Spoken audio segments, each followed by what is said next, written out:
Hello বন্ধুরা, আমি তোমাদের কাছে নতুন একটা রেসিপি নিয়ে এসেছি, রুই মাছ পোস্ত।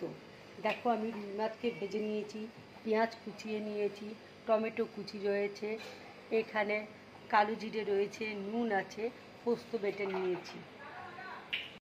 তেল দেখো গরম হয়ে গেছে, এবার আমি কালো জিরে ফোড়ন দিয়ে দিচ্ছি। কালো জিরেটা দেখো ভাজা হয়ে গেছে, এবার আমি পেঁয়াজটা দিয়ে দিচ্ছি।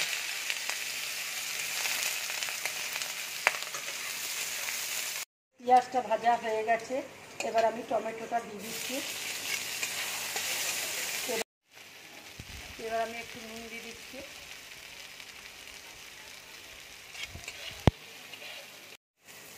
টমেটোটা দেখো ভাজা হয়ে গেছে, এবার আমি পোস্তটা দিয়ে দিচ্ছি।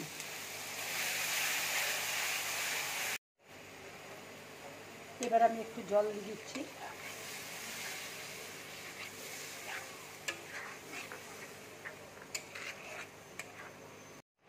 এবার দেখো মাছগুলো আমি দিয়ে দিচ্ছি। এবার দেখো সর্ষের তেল আমি একটু উপর দিয়ে দিচ্ছি, তাহলে খেতে খুব টেস্ট হবে। এবার আমি কাঁচা লঙ্কা উপর দিয়ে দিলাম। দেখো রান্নাটা আমার হয়ে গেছে, এবার আমি গ্যাসটা অফ করে দিচ্ছি।